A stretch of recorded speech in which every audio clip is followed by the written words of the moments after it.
To defeat an enemy, you must know them. Not just their battle tactics, but their history, philosophy, art.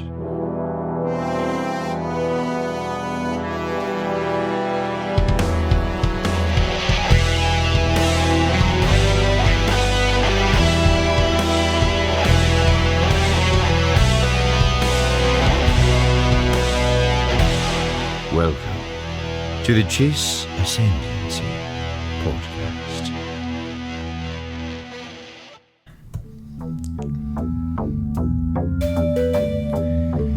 Hello everyone, and welcome back to the Chiss Ascendancy. It's episode 106, and we are 2 weeks into our 18-week Heir of the Empire comic book read-through. So thank you guys for tuning in. Josiah here with Samuel. We're back at it this week, and so lots of stuff to catch up on. This was a wild, Action-packed. yeah, a lot of stuff going on here. So a lot to get into. Again, the point is we're making more content than ever, so we're doing a little few things throughout the week. Big episode probably once a week, as long as we can manage it, and we'll give you a heads up if there's ever a time that we can't. We're trying to keep this 30 minutes or less. Okay. Trying our darndest. Trying our little best here. So, jumping right in, we are in Heir of the Empire number 2. Yeah. Book Last 1, week. issue 2. Yep. Yeah. So, for those of you listening at home, watching online, Heir of the Empire, Dark Force Rising, The Last Command. Correct. All fantastic. Probably, if you have a friend that likes Star Wars, I mean, there's so freaking much now. Back in the day, it was like, where do I start? Episode 1 or Episode 3? Or Right. episode 1 or Episode 4? And now it's like, there's so much. But I still hold to the fact that if you are someone that loves Star Wars and you want to get into reading Star Wars, whether, let's say novels. Obviously, this is a comic, but it's based on a novel. Heir of the Empire is still a fantastic place to start. Yeah. And even if you want to just see if you enjoy it, I think the comic strip is a great place to start because it leaves so much for you to explore. Right. Alternatively, it's like when people haven't read the books or seen the movies of Harry Potter, and I would say if you want to get in there, watch the movies first, because I feel like you'll appreciate the movies a lot less if you've read the books first. And I think that this might be the same interesting. speed. Okay, that's what you're saying. Just because there's so much to be desired, if you've read the books and you watch the movies, it's, you're like, oh my God, they just skipped 3 months, scene to scene. And this comic, I've noticed, it switches direction so quick. It's almost like jarring how quickly it'll jump from segment to segment. So there is a lot more to explore. So, it won't feel like you're just being super redundant if you go from comic to book. Yeah. And the cool thing is with comics, I will say, it's hard, right? Because with books, it's like you can write out someone's emotions. With comics, you can't write it out as much, but you do get a cool visualization. So like you said, jumping back and forth, there's no shame in that. So we're in Heir of the Empire number 2. Just like we did last week, if there's a specific panel or an image that stands out to us, we'll put it on screen. So this is the cover. Obviously, I'm going to put it on screen right here in the middle of us, as if you're seeing it with us. Classic Han. This Han image has been used probably a trillion times.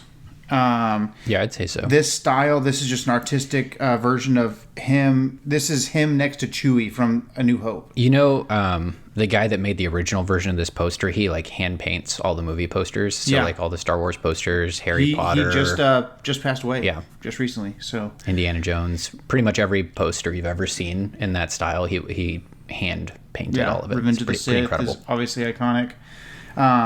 So you've got Han here, blaster out. You've got Leia, and then you have the Falcon up there. And something interesting about that Falcon that we're going to find out here in a little bit. So jumping in, kind of doing a really quick rehash of what happened last week. So we meet Grand Admiral Thrawn. We meet Luke, Han, and Leia, seeing where they're at. This is, again, 5 years after Return of the Jedi. So we are 5 years into the establishment of the New Republic. It is really interesting. I appreciate and love Timothy Zahn's work so much. He did some things in this chapter specifically that I was like, just taking a couple of liberties, I guess, huh? So it's interesting to me, like, again, we're 5 years into their New Republic, and we're just now setting up the government because that's what works for the story he's writing. You're like, we're 5 years into this. You have something established by now. But, so New Republic is establishing the New Republic. They're doing all that. Grand Admiral Thrawn is coming back from the unknown regions to basically snuff out, and you'll notice this if you're reading the comic along with us. I know some of my buddies in the Talented Gentleman group chat on Instagram are reading along with us, so we're excited to have you guys in here with us watching. Finn and Joel and Brandon, Skeleton Astronaut, Radis Force Dad, Findor Moon.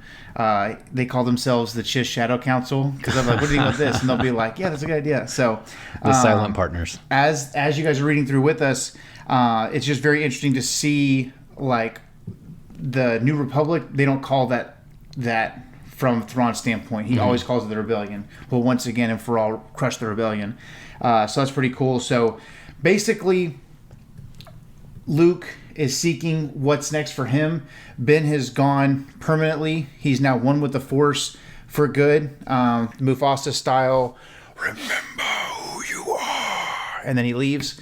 And then Thrawn is back, and he has taken into the fold Master Fallen Jedi Joruus C'baoth, and he is trying to use him to unlock some of the past potential of Imperial relics and things of that nature, and we'll get to see something I talked about last week in this episode as well. And they're basically trying to overthrow the newly won rebellion. C'baoth has his own thing where he's trying to start the Jedi Order from scratch, using Luke and Leia, and of course the twins that Leia is pregnant with. Luke is torn because he's trying to reestablish the Jedi. He's trying to train Leia. Leia is being pulled by him and by the New Republic, especially Mon Mothma. And so as of right now, we are jumping right back in where on Bibfash, Luke and separately Han and Leia are both surrounded by different teams of Nogri. Bibfash is the next segment, isn't it? What planet are we on? Bimisari. That's right. That's what I meant. Sorry. So, jumping right in, we come back to that pose that we talked about in last episode with Luke, where he's got the power stance going. Absolutely, Chad. Which is fantastic. And right off the bat, you get Jedi Luke in a way that we haven't even seen him before. This reminds me, I don't think you've read this before, but the Dark Empire comics. Not the comics. Where the first clone of Palpatine is first around. The somehow he returned thing was first way back in the day with the Dark Empire comics before The Rise of Skywalker. And these two comics, Dark Empire and the Heir of the Empire comics, you really get to see Luke do some really, really cool stuff. Also the outfit. Yeah. Come on, dude. He's cool. He looks like freaking... It's super cool. Maybe it's just in the illustrated version or the digital version. His lightsaber looks very blue. Yeah. What is it in the book?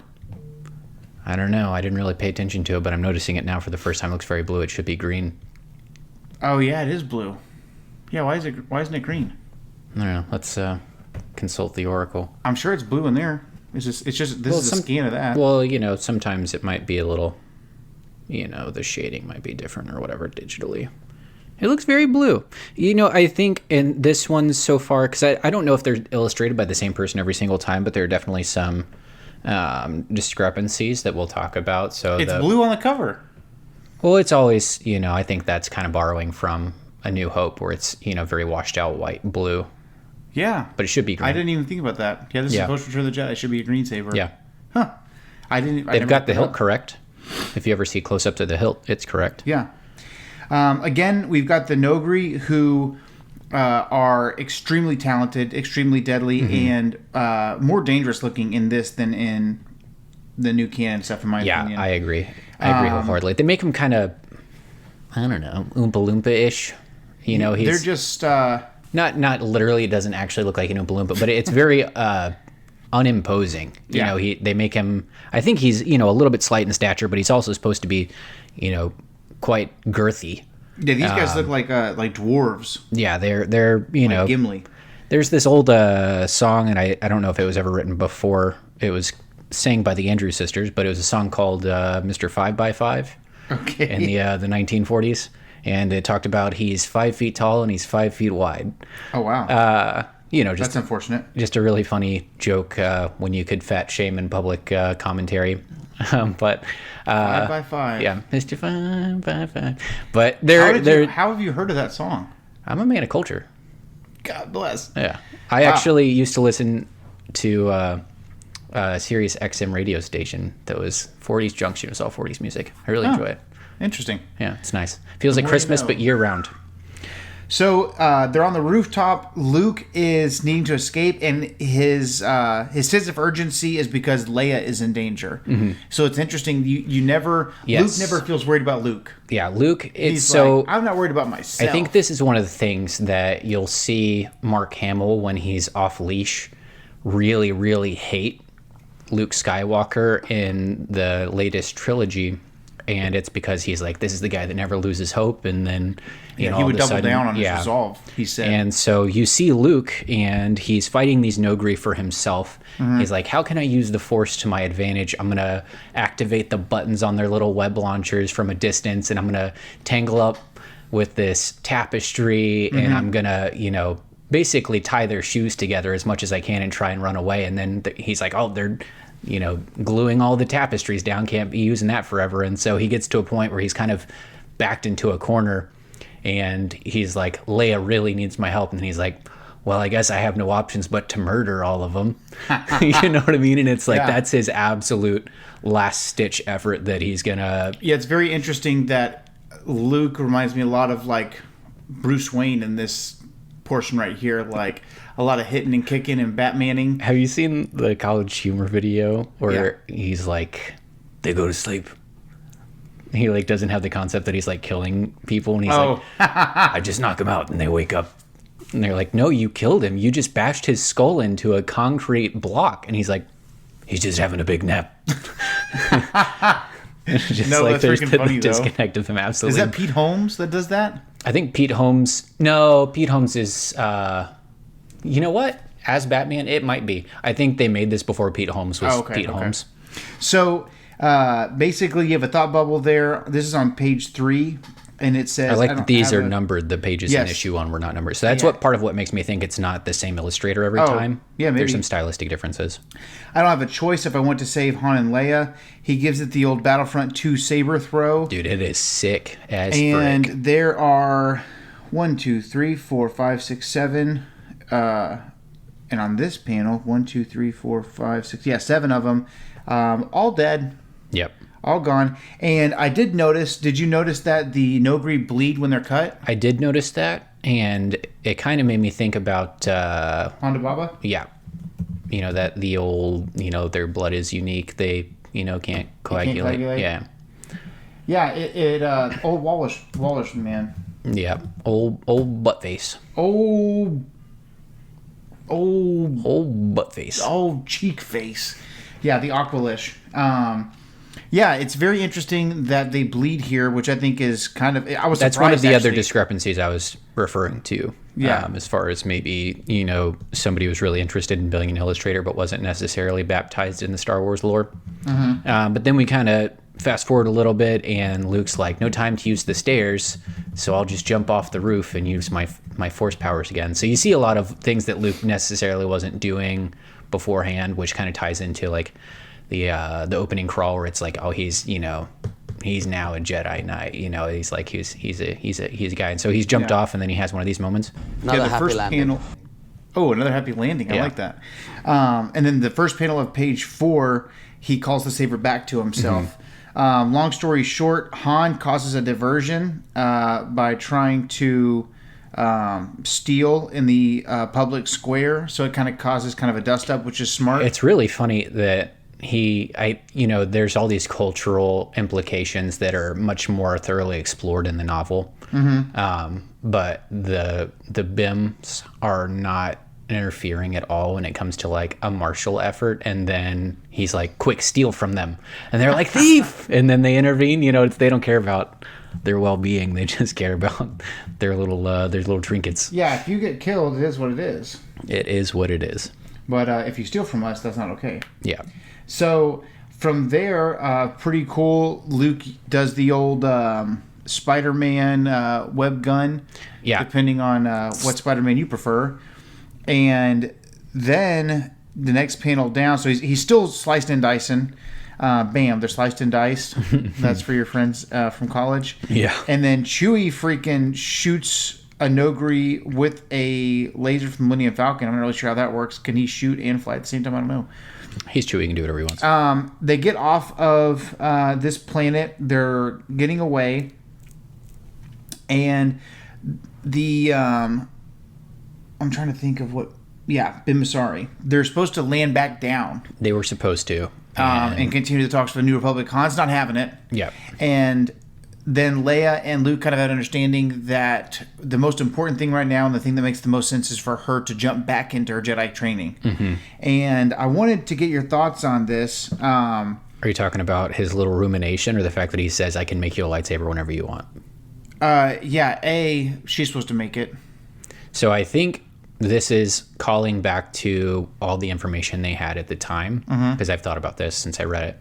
And, Vader says, oh, now you've completed your own lightsaber. Now your training's complete. So that would kind of imply at the time that you were probably given a lightsaber, and then when your training's complete, you can make your own. Which I guess makes sense. Yeah, I think it tracks with the lore of the era. Yeah, because there's also the deleted scene from Return of the Jedi where Luke is putting the crystal into the saber he creates on his way to Jabba's palace. There's a deleted scene where he's putting all that together, and it's kind of like the coming of age. Like, okay, now I'm a full-fledged Jedi Knight. Now I can go talk to Jabba. Yeah.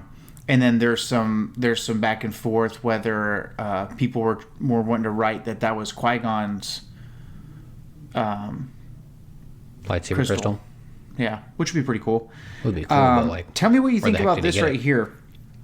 Luke is really going through it emotionally. Obviously, we talked about the loss of Ben for what feels like forever. Yeah. In the first issue, and then he's sitting there. Him and Leia agree it's time to continue his training, or continue her training rather. And then there's a moment right there in the bottom of page 6 where there's this whole panel, a third of the page, that is dedicated to this quote. I took it upon myself to train Darth Vader as a Jedi. I thought that I could instruct him just as well as Yoda. I was wrong. Yeah. What do you think's going on there with Luke? It seems like he's having kind of a moment of inadequacy, that he's had guidance all of his life and now he's not got any guidance, and it's up to him. And he's like, well, if, Ben could screw the pooch, what guarantees do I have? And I think it's more a doubt of his character than Leia's character. Do you think he's worried about his ability to train Leia? Yeah, I think he's just like scared he's going to screw it up. Yeah. Because it's his first time doing anything remotely like that. Right. And it's his first time doing anything remotely like that without any outside help. Yeah.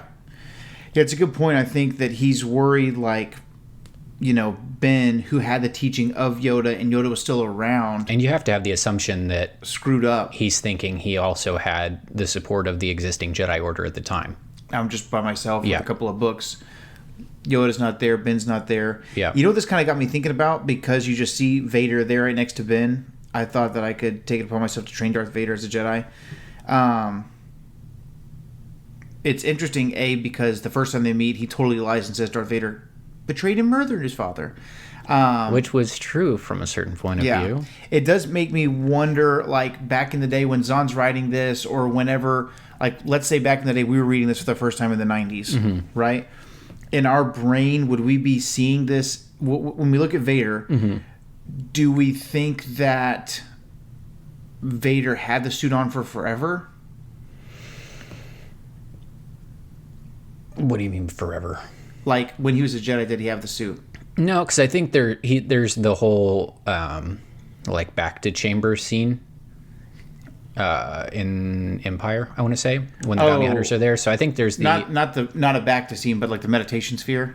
Yeah. Okay. Yeah. Where he's being, I was crossing over to Kenobi for a second. Whenever that the Imperial guy comes in and is like, oh God, sees the back of his head. God, gross. Anywhere, God. that giant lizard's here. I feel that way whenever I'm getting my hair cut because I naturally have dandruff, and I use the right products and everything to try to stop it. But if I'm ever getting, like right now I'm growing my hair out a little bit, but if I'm ever, normally I have my hair really close, and they'll be like, yeah, you got a lot of dandruff, and I'm like, I'm aware, you know, and you're like, you look down and you're like, But yeah, that's what I feel. It reminds me of this bit they did for like the first 2 seasons of Home Improvement. Whenever Tim would really hurt Al's feelings, he'd go,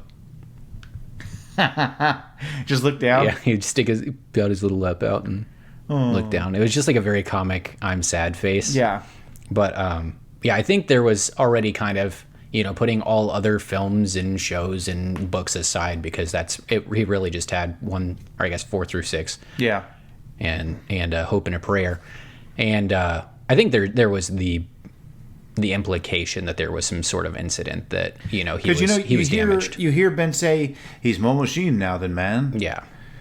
But I started to get my wheels turning there for a second, because you see him talking about Darth Vader and stuff like that, and you see Ben side by side with Vader. Anyways, moving right along, we're finally back with Thrawn on page 7. Yeah, thank God. Us. I remember when I was first reading this trilogy, and you don't get a lot of Thrawn content actually up front. So you get a really, really cool introduction. You're like, who's this freaking cool guy? And then what's interesting I'm sorry to cut you off, on the book cover, it's the same feeling. Yeah, I see what you mean. Go ahead. Excuse me. I'm just joking. So we have this whole long, you know, it's interesting. Like you get cool Luke content, but you know, it's like you've watched all the films, you get cool Luke content anyway. Who's this cool blue guy with the art? Yeah. So I remember I was very excited to get back into anything remotely dealing with Thrawn. Yeah. Coming into it. Well, I liked, obviously, I have a bent towards the darkness, so I like the bad guys always anyway. But there's also just like this mysterious, like he knows that the Islamiri, you know, hide the Force, and he's got this dark Jedi. And this is the first time that you would have gotten a dark Jedi that wasn't like full-on Sith, completely in charge of everything.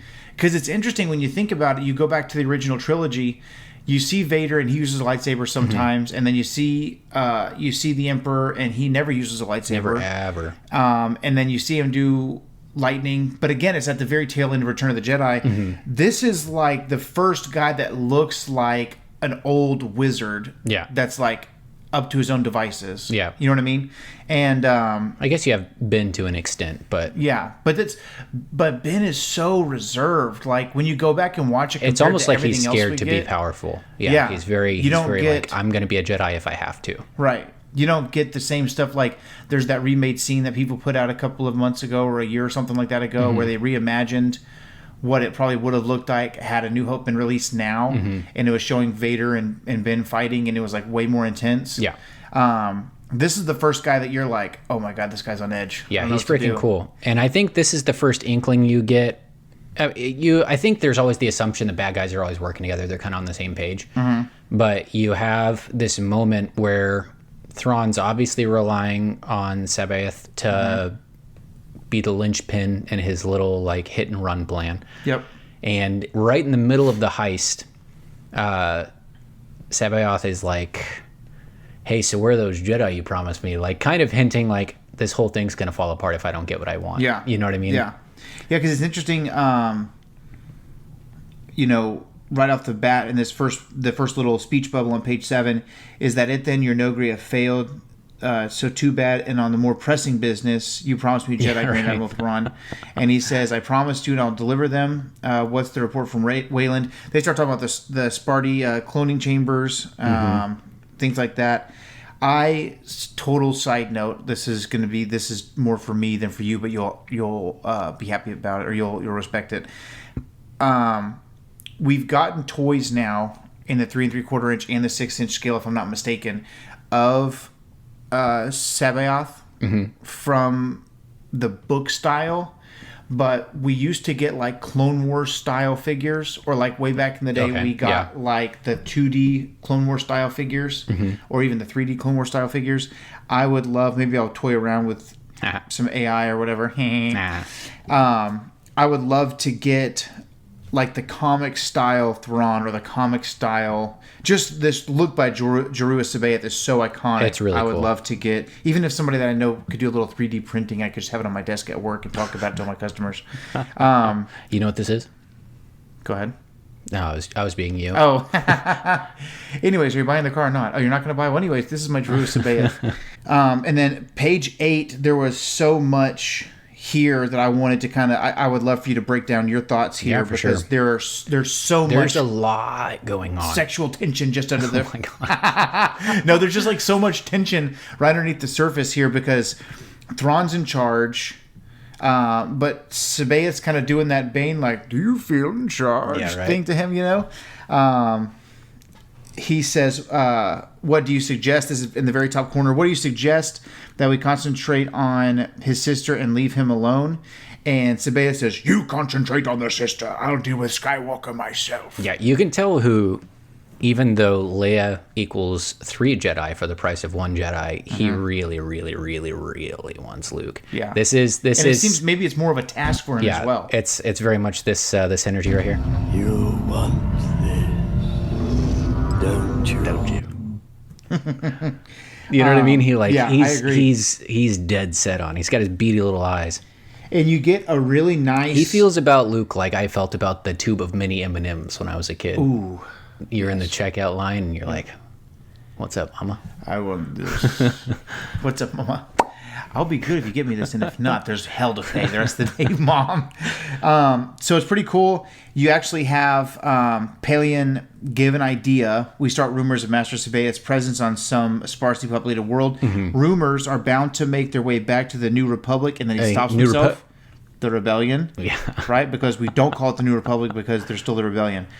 Particularly attached to the name Joruus Sabaeth. Now, I don't know if this is on purpose. I guess it's probably on it purpose. is on purpose, and I remember it being a thing. There's the back and forth of At what point do we want to reveal the difference here? Thrawn very purposefully saying Joruus, and Pelion like calling the rebellion the New Republic, saying Joruus. Yeah. And I think we just let it dangle. Okay. If they want to read ahead, they can read ahead. And so Sabaeth thinks about it, and he says, very well, the plan is sound. I will go to my chambers and choose a world from which to make an appearance. Congratulations, Captain. Master Sabaeth likes your plan. Pelion says, I apologize if I spoke out of turn. Now, this is a very important little speech bubble here, guys. Thrawn says, I am not Lord Vader, Captain. My position and ego are not at stake here. Yeah. And then there's a little thought bubble next to that. So if you don't know this, if you're reading comics for the first time, listening to this with us, whatever, whenever the bubble has a little arrow coming to it, like a tail, that's a speech. Whenever it has the little dots, that's a thought. I'm sure you probably figured that out, but whatever. The thought is, except perhaps when dealing with Sabaeth. What do you unpack that for me? What do you think that means? So this is one of the things about this particular comic strip. It's not all they do these big thoughts or speech bubbles from the wide angle view of the entire Star Destroyer or the entire Millennium Falcon, and it's not entirely clear who's thinking it. Yeah. I guess the implication, because Thrawn was the one who was speaking, it's Thrawn's thought. And I think the main thing is he's also aware of Sabaeth is very much dangling his influence in front of Thrawn's face, knowing that he's an integral part of Thrawn's plan. And if I don't get what I want, then you don't get what you want. Right. You know, and it's very much right now, Thrawn knows he's only in charge because he has the ability to make what Sabaeth wants happen. Yeah. And so I think he's always constantly analyzing, evaluating, quantifying. You know, he's measuring what could happen and what's happening. It's interesting that you point that out because it's hard to, and maybe if I had the book with me, I would have went and read the chapter real quick or checked it out, because to your point, you're looking at the back of the whole Chimera. Yeah. And it's like Thrawn's speech bubble says, I'm not Lord Vader, Captain, my position and ego are not at stake here. And then I can't tell if the thought bubble is from Thrawn or if it's from Pelion. Yeah, and I feel like, it's not super clear. I think there's another moment earlier in this issue where they cut scenes and they're in the Falcon in space, and somebody says something completely out of context, and I was like, who the frick is talking right now? You know, and I you Who's know, this witch? you kind of gather through context clues later on, it's probably Luke speaking, but it's just one of those things that it's like, if you're going to do, as it's just a little bugaboo. Yeah. If you're going to do, you know, an out of context thought or speech, I feel like it should be more clearly contextualized with some, Right. you No, I know, agree. photographic evidence.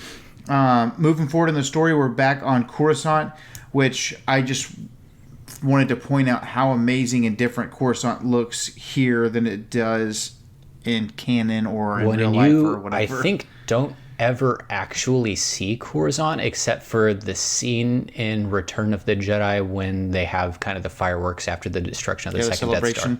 Which that's all I think special edition stuff. Yeah, that's all added additional. after the fact. So Yeah. you don't have actual, I think, visual representation of what you think. So it's all kind of Well, also you got to remember speculative. the Heir of the Empire brought about the Minari Mountains. Remember, Luke's looking over to he's looking off in the distance at the Minari Mountains. Yeah, that there's And then- actually some geography Yeah, remaining and at in all. episode 1, the guy that's got the 6 sideburns that says, you know, that little droid did it. I can't remember the guy's name. But he's the one that's like, it's a city. The whole thing's a city. Yeah. George was like, screw you, Tim. I like this. You know what I'm talking about? Yeah. Rick Oley? Is that him? I don't know. If there's a plumber in space, he's it, though. That's what a plumber looks like, man. Let's see. Power's Who does back. that? That little droid did it. It's really going to bug me. That's okay. Yeah, Rick Oley. And so we're in Coruscant now, and they're kind of every single time we encounter the what would you call them, like the High Council? Yeah, this is definitely like the board meeting of the New Republic. Yeah, this is the so and so's, and every single time it's the most intense energy vacuum you'll ever experience. While reading this comic. Yeah, because I freaking hate bureaucracy. Yeah, and it's needed. Like, it moves the story along, but you're like, I couldn't read this. but at a panel fast very enough. slow pace. Yeah, so we're not going to keep you here for very long. Couple of things. Admiral Akbar on this page looks absolutely sick. He's pedal to the metal constantly. He looks like freaking Darth Akbar. Han makes a point that he says it was a lot easier when we were just taking on the Empire. At least we knew who our enemies were. Right. And he's obviously looking right at Borsk Phalia. So it's whenever you're fighting a war, which we know nowadays is not the truth, but the way that we feel about it is we know who the bad guys are, and it's us versus this opposition, Yeah. you know, so on and so forth. A big takeaway I had from this was Mon Mothma really sucks sometimes. She is fantastic in Andor. Yeah. Post Return of the Jedi and canon and Legends, she just has terrible ideas. I think it's not so much that as that she is in this position of mandatory appeasal.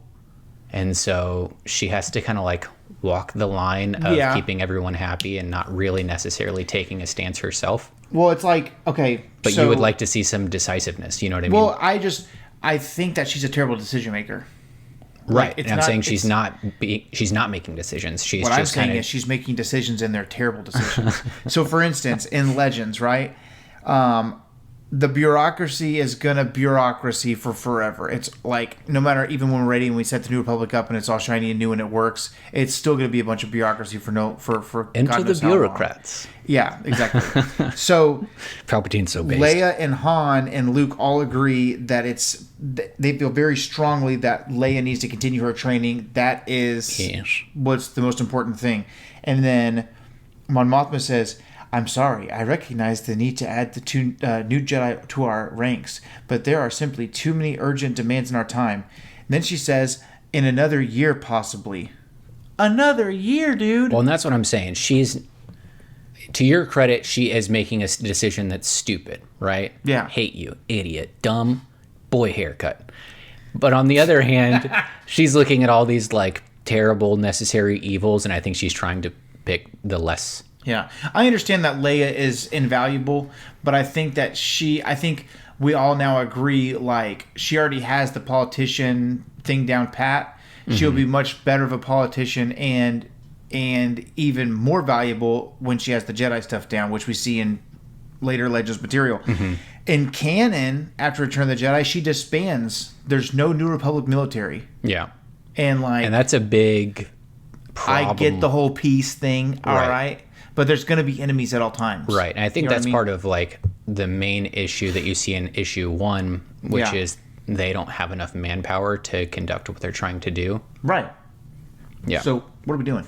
So yeah, I just think Mon Mothma is obviously freaking amazing in Andor, but her decision making after Return of the Jedi in Legends and canon is very, very, very, very questionable.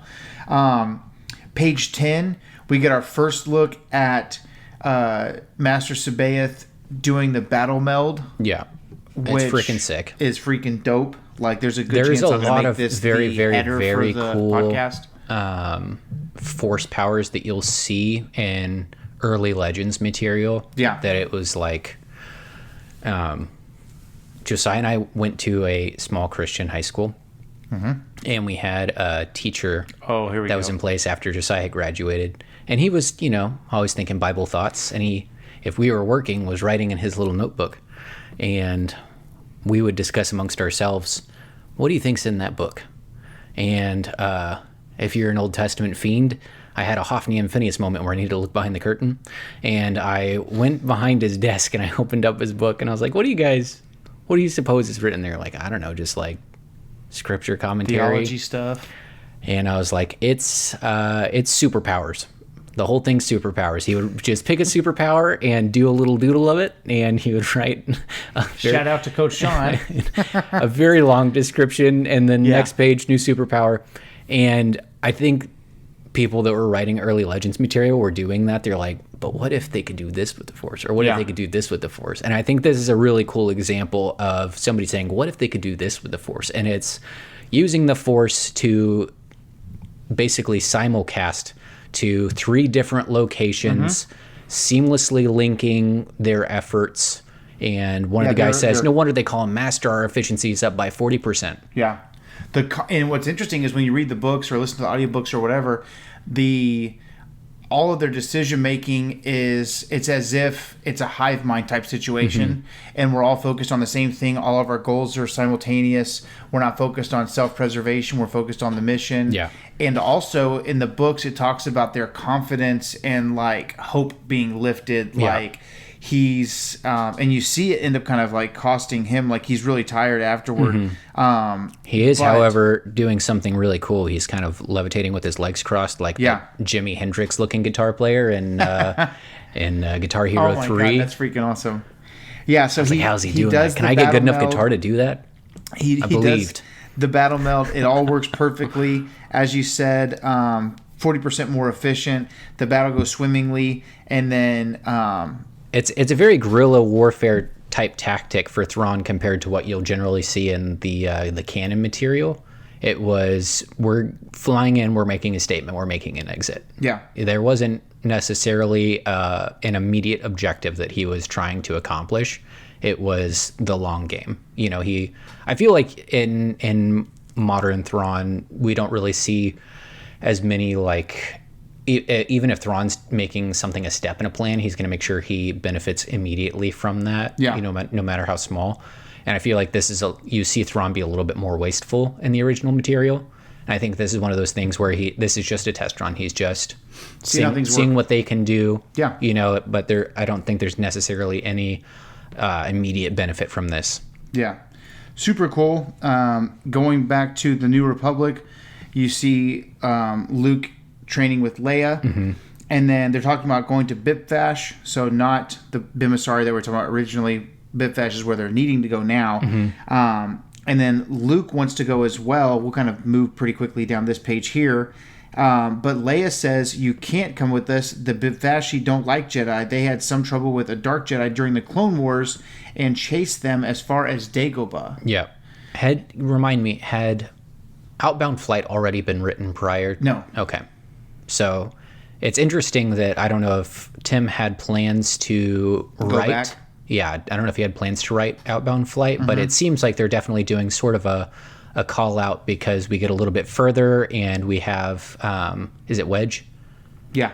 He's talking about how there's some historical precedents for this dark Jedi that we knew of back in the day, Jorah Sabaoth. Yeah, it's interesting because Leia It seems on like he's page really 14, laying some heavy groundwork for something that he'll write later.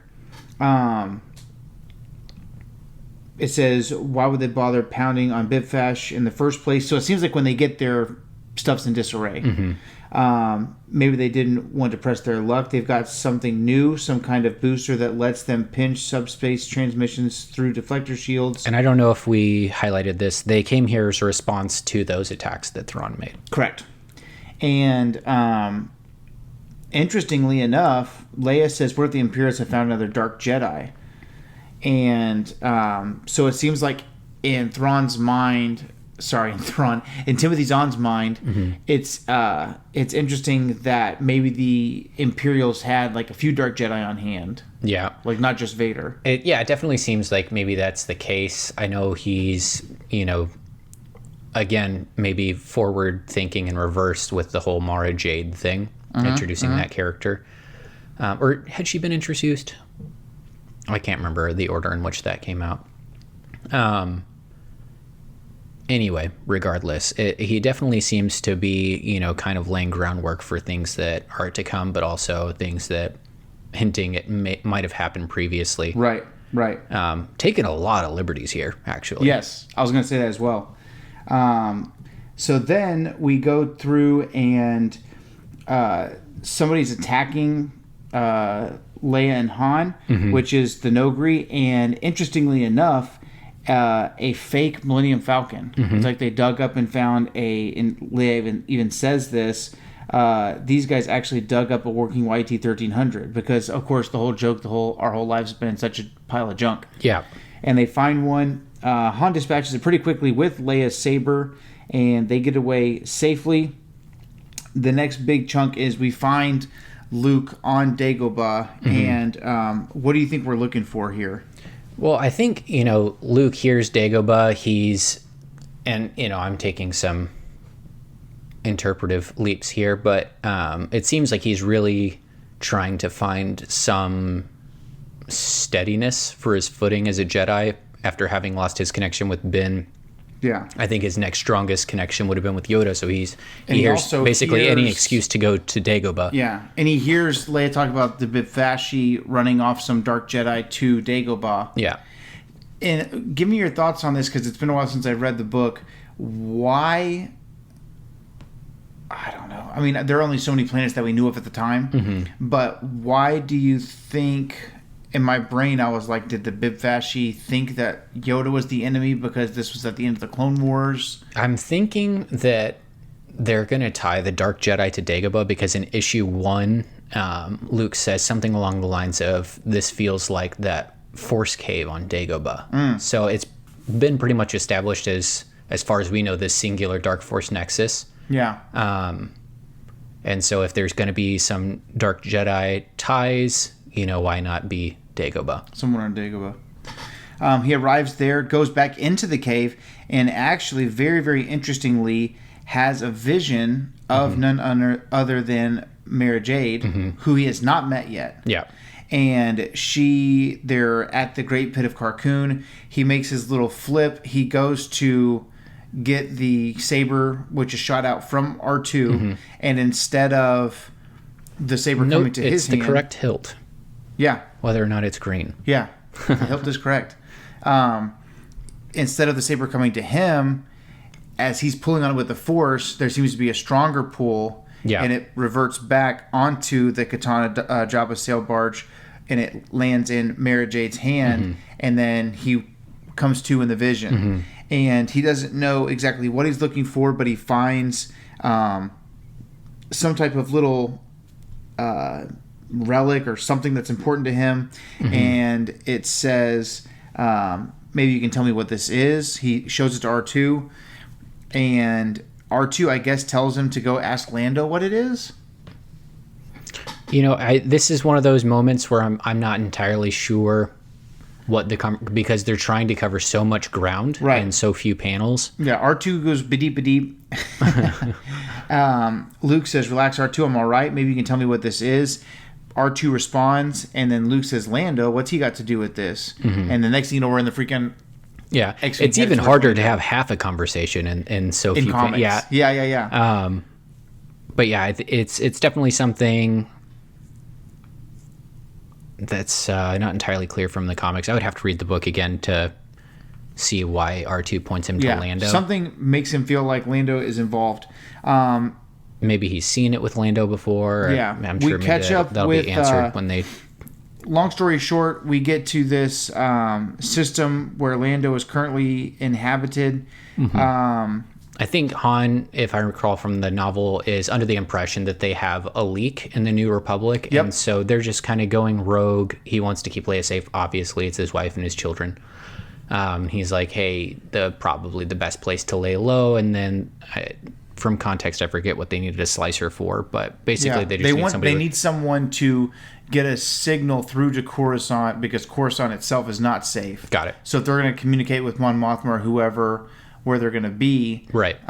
Then they need a way to communicate that basically breaks through the codes for the New Republic. So they can't trust anybody. The main person that he knows would be being watched by the New Republic. You kind of need somebody that's good enough to get you through the New Republic, but not so good that they'd be expecting him to get you through the New Republic. Right. So they go to find Lando because, of course, that's the only other person in the whole galaxy that we know.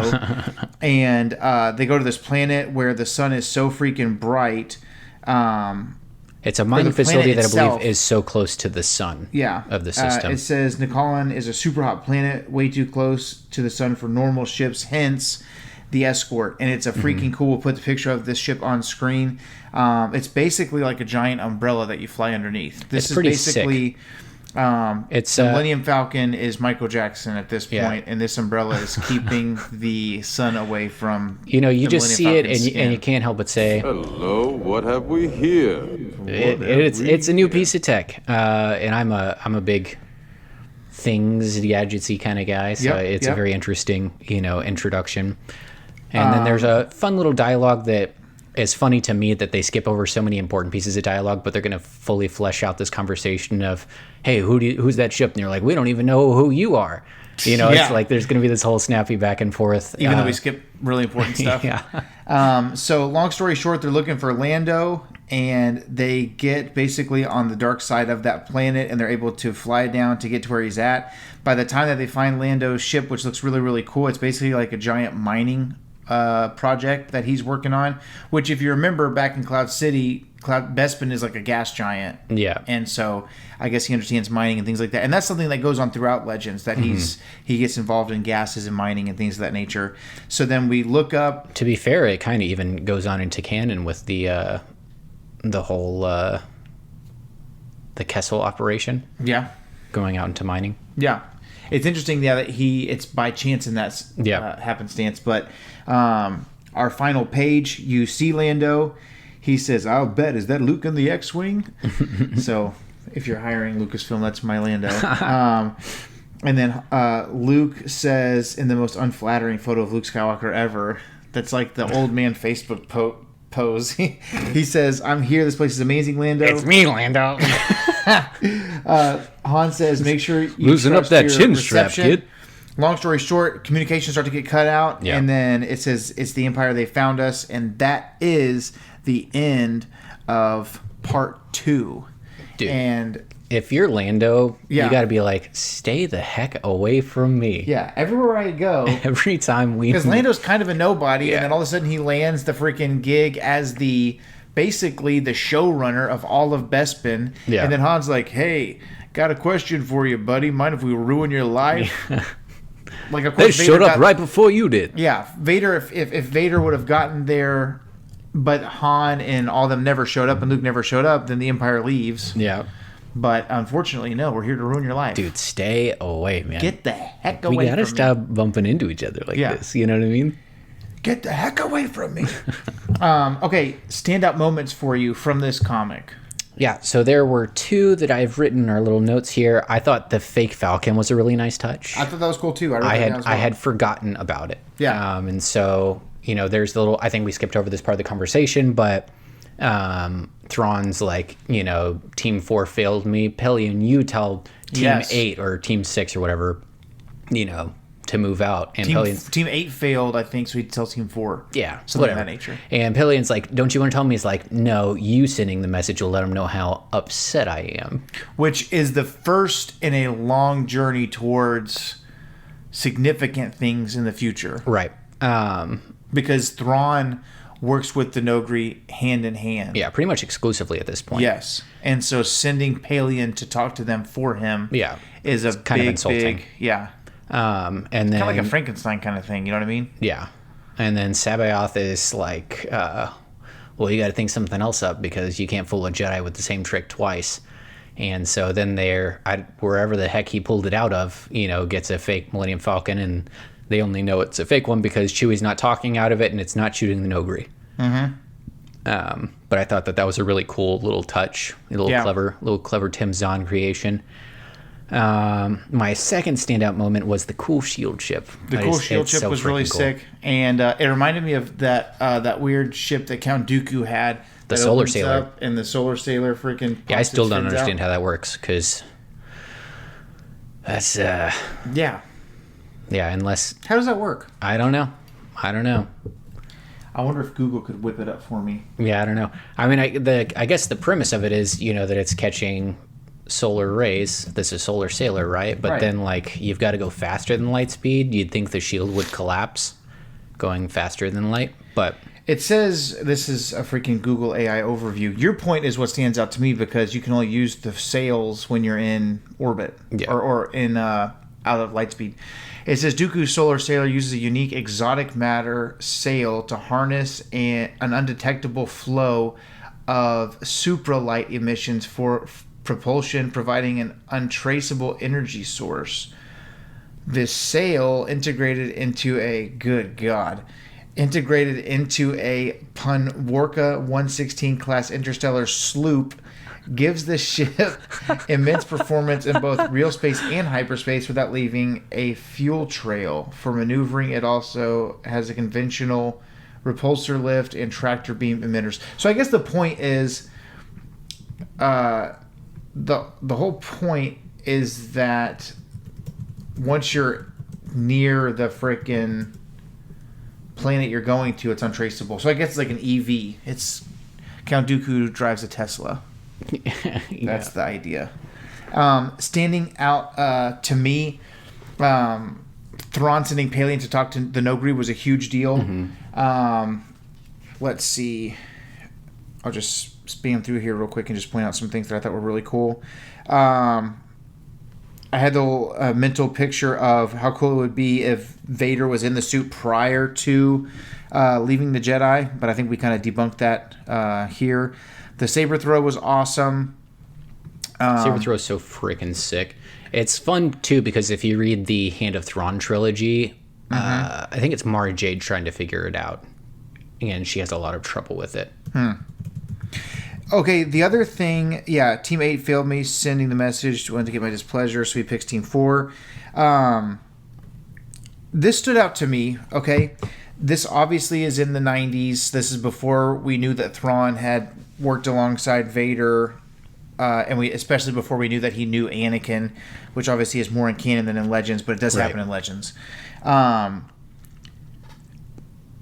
Sabaoth says, and when Team 4 fails, will you be merely displeased, or will you admit your killing machines are no match for a Jedi? Because Sabaoth obviously feels he's very superior to everyone, and kind of having a chamber with trees in there with Islamiri on it kind of proves his point.